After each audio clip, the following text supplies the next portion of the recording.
In the heart of the ancient kingdom of Calaba, a prophecy was whispered through the winds, echoing among the people. The oracle, an old woman with eyes that seemed to hold the universe, had foreseen the downfall of King Olaru, a mighty and proud ruler. The prophecy spoke of a maiden whose beauty would rival the moon and whose dance would be the instrument of the king's demise. King Olaru, a man of great strength and wisdom, laughed at the prophecy. He was beloved by his people and feared by his enemies. His kingdom flourished under his reign, and his palace, a grand structure of gold and marble, stood as a testament to his power. Yet, despite his outward confidence, the prophecy gnawed at the back of his mind. In a small village at the edge of the kingdom lived Adana, a maiden whose beauty was the talk of the land. Her long flowing hair was as dark as the midnight sky, and her eyes sparkled like the stars. Adana was known for her grace and kindness, but she also harbored a secret talent, a mesmerizing dance she called the Gwo Gwo. It was a dance of rhythm and deception, movements so fluid and enchanting that they could weave illusions. Adana's mother had taught her the dance, passing down the ancient art from their ancestors. "Remember, my daughter," she would say, "the Gwo Gwo is a dance of power. Use it wisely, for it can enchant the mind and ensnare the heart." One evening, as the sun dipped below the horizon, and the villagers gathered around the bonfire, Adana performed the Gwo Gwo. Her movement was hypnotic, her body swaying in perfect harmony with the rhythm of the drums. The villagers watched in awe, completely enthralled by her performance. Little did they know the king's spies were among them, witnessing the maiden's extraordinary talents. The spies returned back to King Olaru, describing the maiden's beauty and her bewitching dance. Curiosity piqued. The king decided to summon Adana to his palace. He was determined to see this dance for himself, to prove the prophecy wrong and show that no mere maiden could bring about his downfall. As Adana received the king's summons, her heart pounded with a mix of excitement and fear. She knew the power of her dance, but she also understood the danger of performing it before the king. Nevertheless, she accepted the summons, ready to face whatever fate had in store. Adana prepared for her journey to the palace with a mixture of excitement and fear. The villagers, proud and anxious, gathered to bid her farewell. Her mother, with tears in her eyes, gave her a necklace made of sacred beads. "Wear this, my daughter. It will protect you," she said, placing it gently around Adana's neck. The journey to the palace was long, the road winding through dense forest and across rolling hills. As Adana traveled, she practiced the Gwo Gwo in her mind, perfecting each movement and visualizing the effect it would have on the king. She knew that her dance held the power to deceive and enchant, but she also knew that she had to be cautious. The king was a formidable man, and any misstep could cost her dearly. When Adana finally arrived at the palace, she was awestruck by its grandeur. The golden walls gleamed in the sunlight, and the garden were filled with exotic flowers and towering trees. She was escorted through the vast halls, her footsteps echoing on the marble floors, until she reached the throne room. King Olaru sat on the throne, a regal figure draped in silk and adorned with jewelries. His eyes, sharp and piercing, assessed Adana as she entered. He was struck by her beauty, but his pride would not allow him show it. Instead, he greeted her with a cold, commanding voice. "Adana of Calaba, I have heard of your beauty and your dance. You will perform for me tonight." Adana bowed gracefully. "Yes, my king, I am honored to be here." She could feel the weight of his gaze upon her, and she knew that this performance would be the most important of her life.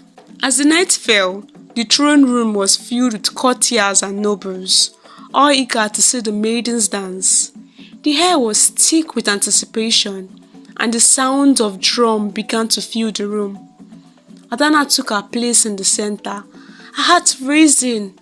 She closed her eyes, took a deep breath and began to move. Her dance was a symphony of grace and fluidity, each movement more mesmerizing than the last. The Gwo Gwo was like a spell, weaving its magic through the air. The courtiers watched in stunned silence, their eyes glued to Adana's every motion. Even King Olarun, who had intended to remain aloof, found himself drawn into the dance, his mind clouded by the enchanting rhythm. Adana's movements grew more intense, her body spinning and swaying with an otherworldly grace. She could see the effect it was having on the king, his stern expression softening, his eyes glazing over. The dance was working, just as her mother had taught her. But as she continued, she felt a strange sensation, a connection forming between her and the king. It was as if the dance was not only deceiving him, but binding their fates. When the dance finally ended, the throne room erupted in applause. Adana bowed deeply, her chest heaving with exertion. King Olarun stood, his eyes still fixed on her, a look of admiration and confusion on his face. "You are truly remarkable, Adana," I said, his voice softer than before. "I would like you to stay at the palace as my guest." Adana agreed, knowing that this was a chance to learn more about the king. On her first night at the palace, some cloaked men approached her secretly, asking her to find the king's secrets and help them in bringing about his downfall. They told her King Olarun harbored evil in him, telling her spun tales of his misdeeds, and so she agreed. But as she spent more time in the palace, she began to see a different side of King Olarun, a side that made her question the prophecy of his doom. Adana's days at the palace were filled with luxury and intrigue. She was given a lavish chamber, adorned with silk and gold, and servants attended to her every need. Yet, despite the opulence, she could not shake the feeling that she was walking a tightrope, balancing between her mission and the growing connection she felt with the king. King Olarun, too, found himself captivated by the maiden. Her beauty was undeniable, but it was her intelligence and grace that truly intrigued him.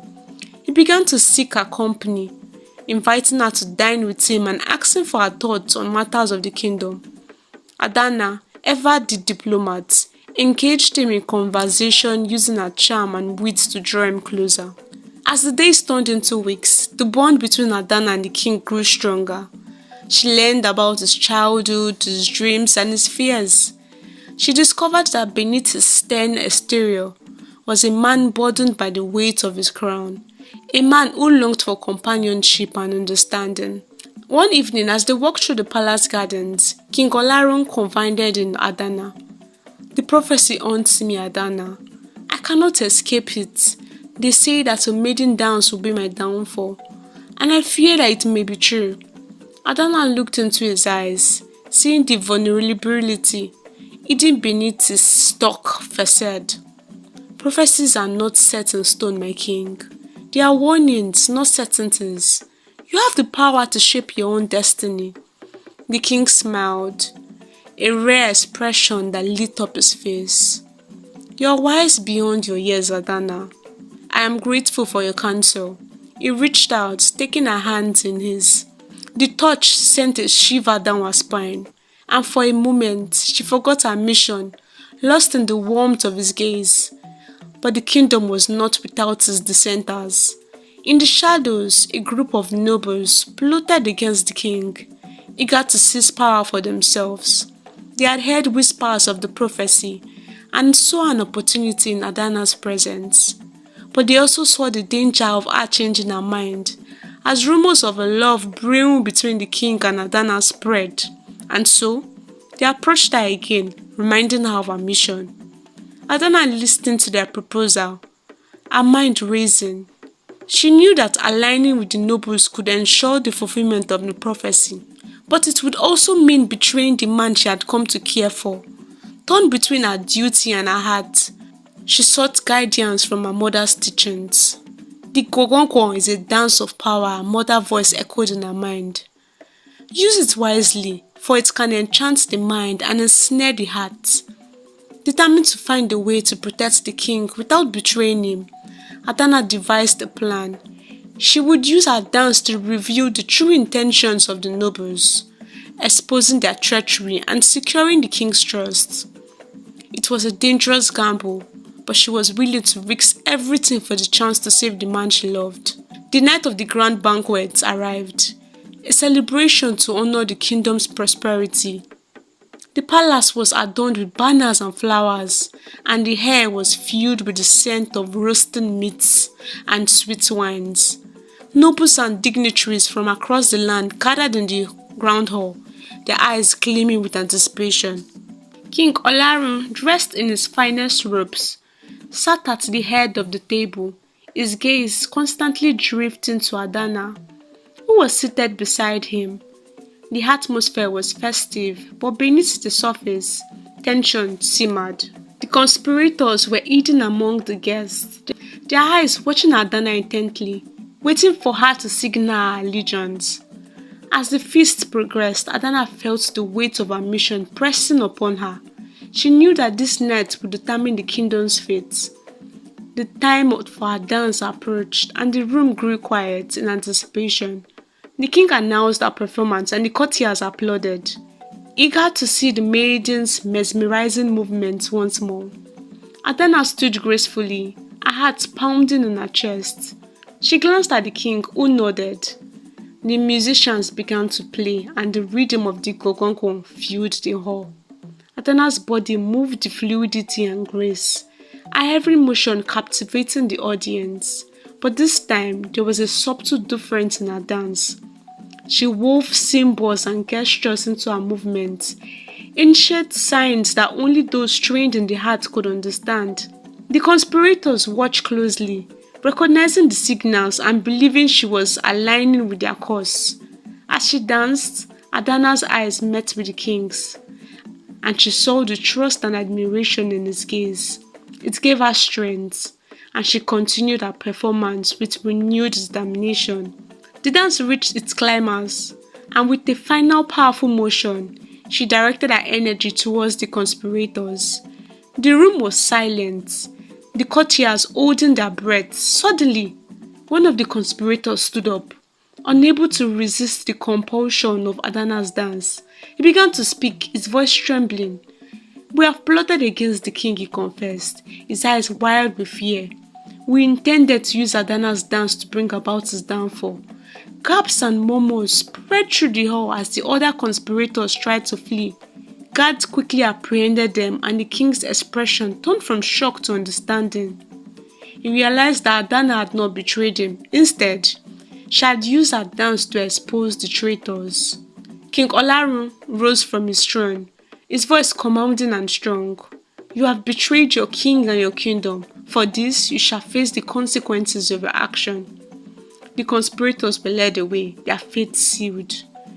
The king turned to Adana, his eyes filled with gratitude and something deeper. "You have saved my life and my kingdom, Adana.